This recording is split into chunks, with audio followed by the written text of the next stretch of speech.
Welcome.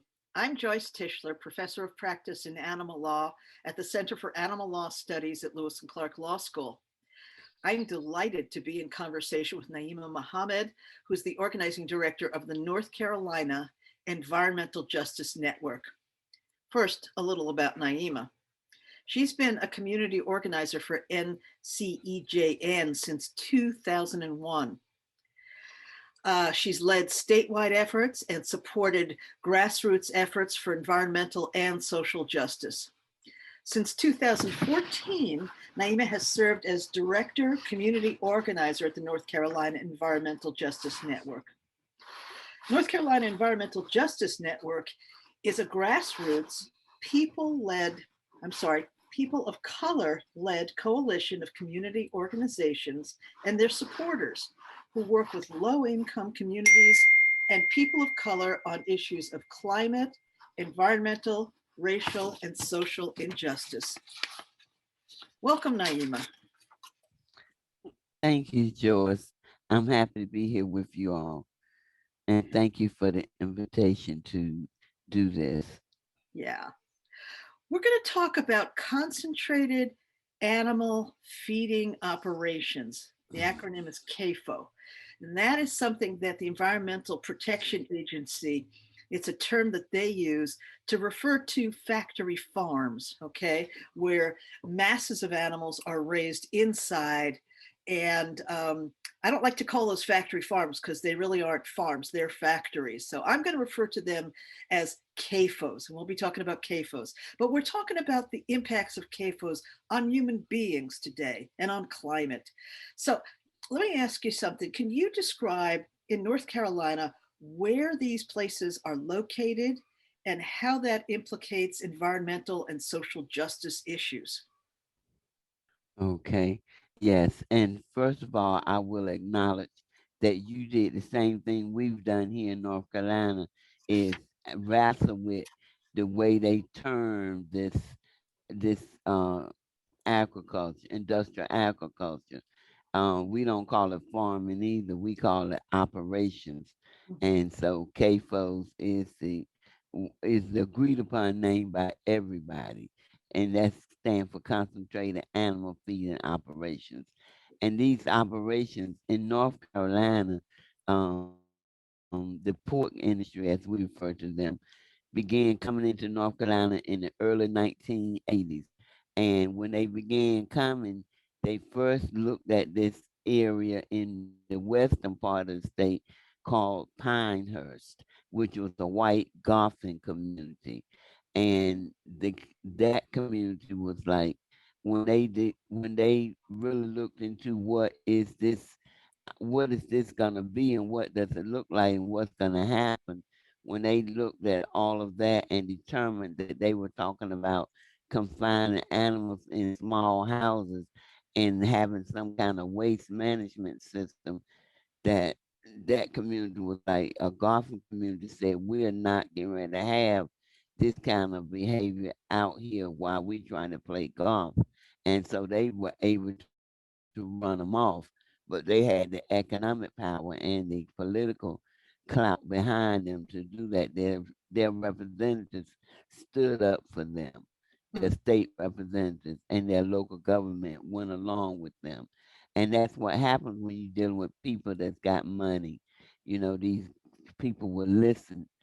Um, at any rate, so then they wound up coming to Eastern North Carolina.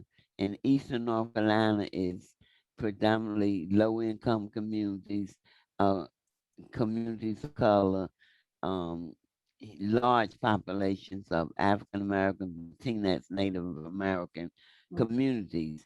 And it is tier one county, which says that it is definitely a poverty ridden county. And so they wound up coming here, and over a period from 1982 to about 1994, those animals grew from about probably, I don't remember the beginning number, but I know it was a very small number. And then they went from a very small number to 10 million pigs by 1994. And so we have 10 million pigs in North Carolina. We only have 9 million people, so we have more pigs than people. But the pigs are not spread out over the state as the people are. They're concentrated in eastern North Carolina, and they're in predominantly African American communities, as well as the Latinx and Native American communities. And these operations, as we said, they're confined animal feeding operations. So they're metal housing that look like a barn, what a barn would tend to look like. They look so similar to a barn, but it's all metal, not your usual barn, which is the wood and all that. And so these animals are kept inside these houses, and it can be up to 5,000 pigs in one facility, depending on what stage of growth they're in. There's literally no room inside these houses for these pigs to uh, move about and be pigs, and they're on cement flooring from birth to death, and they have these slats in the floor. When you look inside the house, you see these like slats in the floor. I call them slacks. I don't know if everybody know what a slack is, but it's like if you're on wood floors, it looks like if you were on a wood floor. You know how wood floor might have a opening between the wood bars, something similar to that. That's where all the waste is filtered outside of the houses into what's called an open air lagoon. And the open air lagoon is nothing but a hole they dug in the ground where they are that's full of feces and urine. Usually when you say lagoon, people think about the movie The Blue Lagoon where Brooke Shields was hanging out in this beautiful blue lagoon what made everybody want to get in. But trust me, you don't want to be, not only would you not want to get in this one, you don't even be anywhere near it. Naima, I want to clarify something. You said 10 million pigs, and that's 10 million pigs each and every year in North Carolina that are being raised in those CAFOs. Um, and the other thing is Smithfield, through its subsidiary Murphy Brown, intentionally chose poor Black and Latinx areas in which to situate these CAFOs. They got they got thrown out of the white areas. They went to the black areas where they knew people were not as able to fight back. Am I correct about Yeah, that? correct. Yeah, You yes. know, And so it's a 10 million pigs, and the thing of it is that again they're not spread out all over the state. let's talk about the environmental impact of having that many pigs in a basically small land area. First of all, in the old days, when people had small family farms, you might have pigs, you Hmm. might have chickens, the manure from the pig. You also had crops, and you would take the manure from the animals and put it on the crops as fertilizer. And that's actually good. But when you've got 10 million pigs per year, what are they producing? But the problem with that, with the way they are producing these pigs as well, is the environmental harms and the health harms that come, the human cost, we call it, the human cost of this production, which they don't talk about. But the human cause is that people are being made sick every day, unable to breathe, unable to just tolerate being outside. They get nauseated because the odor comes, they get nauseated, so they're throwing up and just being sick to the stomach. They're burning eyes, running noses, headaches, a lot of anger and frustration. We've done some health studies where we looked at the health impacts of living near industrial hog operations. So, Naima, it sounds like you are gathering a lot of really important evidence about the impacts of these CAFOs on people who live nearby. What were you able to Yes. conclude, and then what'd you do with that information? Okay. So we were able to conclude that the health impacts that people were experiencing were not made up, and that it was real, and that the individual documentation of what was happening to them each time they were exposed to the odor, and what the scientific equipment was showing matched up with, to show that, people, what they said was happening was what the scientific equipment showed, which was important because people were being called liars and that they were making this stuff up, and that there was no way that they could know what the machine was saying. And so, there was no way they could make up something they didn't know how to deal with how it gathered this evidence. And so the short end of it is that the people were, it was shown that the elevated blood pressure was real, the stress and anger amongst people, the nausea, the headaches, the burning eyes, and the running noses, and that there were high rates of asthma. We did a particular study that looked separately at the asthma rates among children, and found that children living within a 5-mile radius of those pigs had higher rates of asthma than children living beyond the 5-mile radius, and that they were on more asthma medication, missing more time out of school, and really not sleeping well at night, as what, also which contributes to performance in school. And so all these things, played a part in what's happening to people in those communities. So the health impacts are tremendous That's and real. that's just amazing. And Smithfield, of course, and Murphy Brown denied that these health impacts were happening. Right, correct. They said people were making it up. They said, as a matter of fact, they said the odor does not leave the site that it's produced on, and and that the waste doesn't leave the site. But anybody in their right mind that knows anything about air and water, we all know air and water does not stand still, and man can't control the direction of air and water. Right. And if we thought we could, these flooding situations have shown us that there's no way man can control the water. When water get ready to go where it want to go, it's going to go no matter what you want to do about it. One aspect of concentrated animal feeding operations that most people overlook is the link to climate change.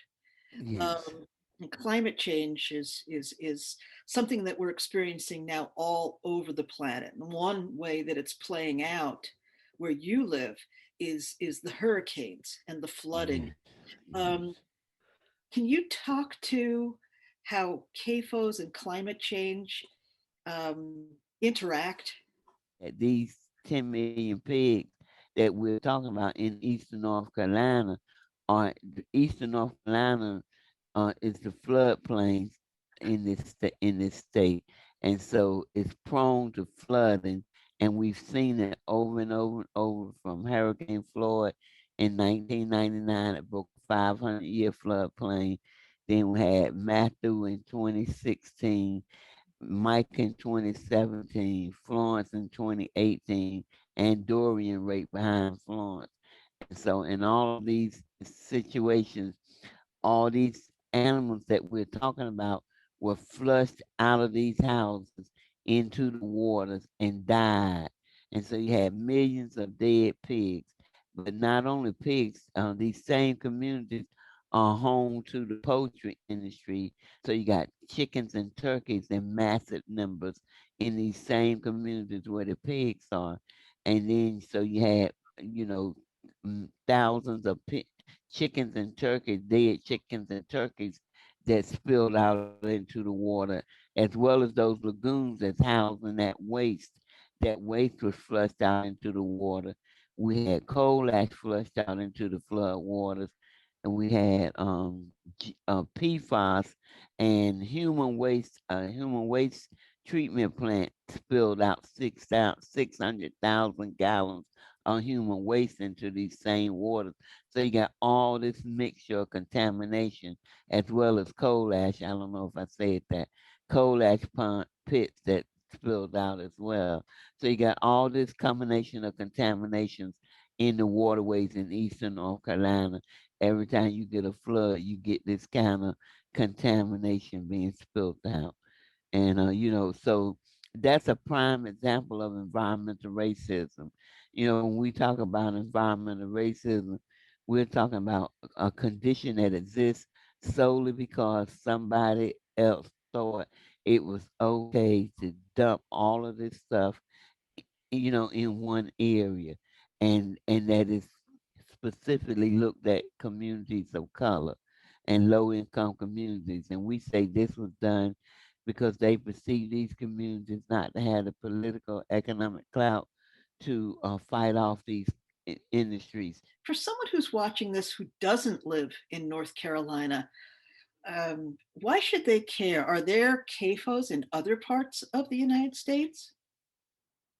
Good question. And yes, there are other states dealing with this concentrated animal operations, industrial agriculture, as they call it around the country. And so we work with um, a collaboration of people that's in different states: Wisconsin, um, Iowa, Minnesota. Um, we got Iowa people is out of California, and I can't think of all of them, but they're from all around this country. Okay, all around the country, in particular your Midwestern states. And in California, they got the cattle dairy industry out there that's wreaking havoc on people. And so this is a fight that's all around the country, and we all recognize each other, and are talking with each other and trying to figure out how do we work together to change this industrial agriculture and the impact on our food industry. That's why people that do not live in these areas should be concerned, because it impacts our total food industry. Because again, these animals are raised in the conditions that they're raised in is just terrible, and they are constantly being fed antibiotics and hormones, which is when we eat the meat, it's going to impact us. So that means whenever we eat the meat, then we're eating these antibiotics and hormones. And though the World Health Organization came out, I would think maybe about 2 or 3 years ago now, and they made a statement that because of the amount of antibiotic use in industrial agriculture, that people would become antibiotic resistant, and that once people would begin to get sick and can't be treated because of all this antibiotic that's in the system in this animal use. I have a question for you.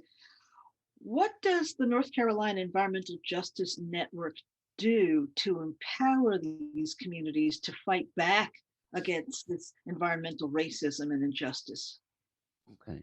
Well, the one thing we do is we meet with communities. Number one, to um, usually when communities call on us for assistance, they are calling because they trying to figure out what is the problem, how do I deal with this, and what do I need to know about it. And so we go in, we work with communities, number one, to make sure that whatever the issue is, we help them identify the issue.